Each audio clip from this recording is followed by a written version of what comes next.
பிரியமானவர்களே, ஆண்டவரும் அருமை ரட்சகருமாக இருக்கிற இயேசு கிறிஸ்துவின் இனிய நாமத்தினாலே மற்றும் நல்ல காலை பொழுதிலே உங்களை சந்திப்பதிலே நான் அதிகமாய் மகிழ்ச்சி அடைகிறேன். இந்த நாள் முழுவதுமாக நீங்கள் செய்கிற எல்லா காரியத்திலேயும் கர்த்தருடைய கரம் உங்களோடு கூட இருந்து உங்களுக்கு நன்மை செய்வதாக. சங்கீதங்களின் புஸ்தகம் 84 சங்கீதம் 11 இப்படியாக சொல்லுகிறது, உத்தமமாய் நடக்கிறவர்களுக்கு நன்மையை வழங்காதிரார். ஆண்டவரை குறித்த வசனம் சொல்லுகிறது, உத்தமமாய் நடக்கிறவர்களுக்கு அவர் நன்மையை வழங்காமல் இருக்க மாட்டாராம். அன்பான தேவனுடைய பிள்ளைகளே, நாம் கர்த்தருக்கு முன்பதாக நாம் உத்தமமாய் இருக்கும் பொழுது அவர் நமக்கு நன்மைகளை செய்கிற தேவனாய் இருக்கிறார் என்று சொல்லி பரிசுத்த வேதாகமம் சொல்லுகிறது. பிரியமான தேவனுடைய பிள்ளைகளே, நாம் எல்லோருமே நன்மையை பெற்றுக்கொள்ள வேண்டும் என்று சொல்லி நாம் விரும்புகிறோம். அந்த விருப்பம் நமக்குள்ளே இருக்கிறது. ஆனால் நன்மையை நாம் கர்த்தரிடத்தில் பெற்றுக்கொள்வதற்கான சாவி என்ன என்று சொல்லி நாம் பார்க்கும் பொழுது, திறவுகோல் என்ன என்று சொல்லி பார்க்கும் பொழுது, நம்முடைய உத்தமமான வாழ்க்கை, உத்தமமான இருதயம். கர்த்தருக்கு முன்பதாக நீங்களும் நானும் உத்தமர்களாய் உண்மையுள்ளவர்களாய் நாம் வாழும் பொழுது, நாம் நடந்து கொள்ளும் பொழுது அவர் நமக்கு நன்மையை செய்யாமல் கொடுக்காமல் இருக்கவே மாட்டார்.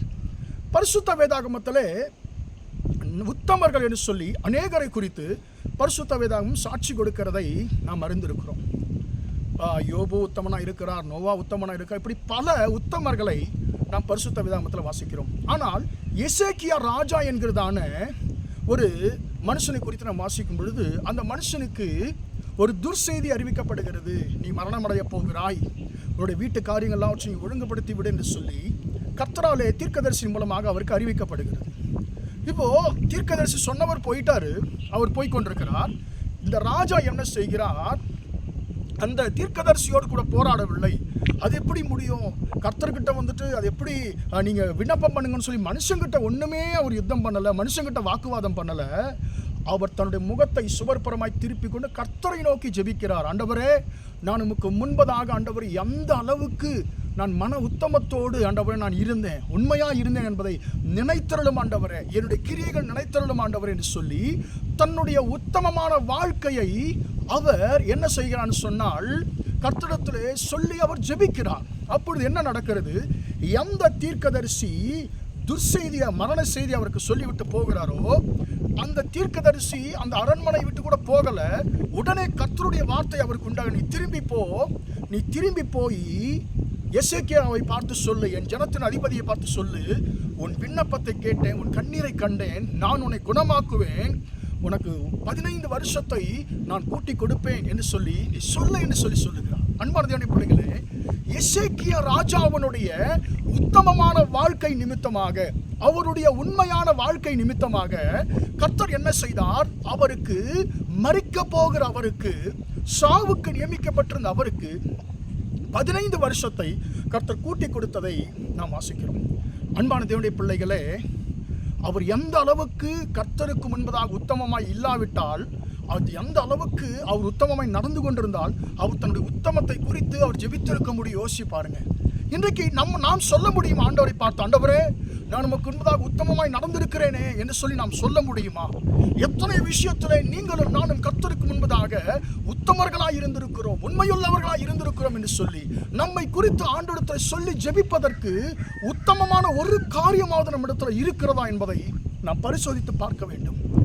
ஏன் நமக்கு நன்மைகள் நாம் பெற்றுக்கொள்ள முடியல என்று சொன்னால், அன்பான தேவனுடைய பிள்ளைகளே, பரிசுத்த வேதம் சொல்லுகிறது, நம்முடைய பாவங்கள் தான் நம்முடைய ஆசீர்வாதங்களுக்கு தடையா இருக்கிறது. நம்முடைய பாவங்கள் தான் நமக்கும் தேவனுக்கும் நடுவாக ஒரு தடுப்பு சுவலை போல் இருந்து பிரிவினை உண்டாக்குகிறதாம். அன்பான தேவனுடைய பிள்ளைகளே, இன்றைக்கு ஒரு தீர்மானத்தை எடுப்போம். நான் என்னை உண்டாக்கின கர்த்தருக்கு முன்பதாக, என்னுடைய இருதயத்தை பார்க்கிற கர்த்தருக்கு முன்பதாக நான் உத்தமத்தோடு நான் வாழ்வேன், உத்தம குணத்தோடு உத்தமமான ஒரு வாழ்க்கை நான் வாழ்வேன் என்று சொல்லி நாம் ஒரு தீர்மானத்தை எடுப்போமாக.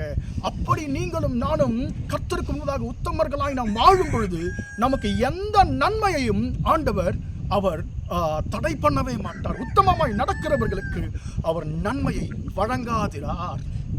உத்தமமாய் நடக்கிறவர்களுக்கு அவர் நன்மையை கொடுக்கிறது. எனவே கர்த்தரை பார்த்து சொல்லுவோம், ஆண்டவரே, நான் உம்மிடத்திலிருந்து ஆண்டவர் நன்மை பெற்றுக்கொள்ள எனக்கு உத்தம இருதயத்தை தாங்க ஆண்டவரே, உத்தமமான ஒரு வாழ்க்கை வாழ எனக்கு உதவி செய்யும் ஆண்டவர்னு சொல்லி கேட்போமா, ஜெபிப்போம். பிதாவே, நம்மை நன்றியோடு துதிக்கிறோம், ஸ்தோத்திரிக்கிறோம் ஐயா. இம்மட்டுமாக இந்த வார்த்தைகளை கேட்ட உம்முடைய பிள்ளைகளை கர்த்தர் நீர் ஆசீர்வதிக்கும்படியா நான் ஜெபிக்கிறேன். உத்தமமாய் நடக்கிறவர்களுக்கு நன்மையை நீர் ஆண்டவரே வழங்குகிற தேவன். தகப்பனே, எசேக்கியா ராஜா ஆண்டவர் உமக்கு முன்னதாக உத்தமமாய் இருந்த பொழுது ஆண்டவரே அவருக்கு நன்மை கொடுத்த தேவன். ஆண்டவரே, இன்றைக்கு உம்முடைய பிள்ளைகள் ஆண்டவரே அப்பா ஸ்தோத்திரம், உமக்கு முன்னதாக உத்தமமாய் நடந்து கொள்ளக்கூடிய அந்த இருதயத்தை தாங்க ஆண்டவரே. அப்பாவும் மூலமாய் நன்மை பெற்றுக்கொள்ளக்கூடிய அந்த ஆண்டவரை கிருபையை தாங்க ஆண்டவரே.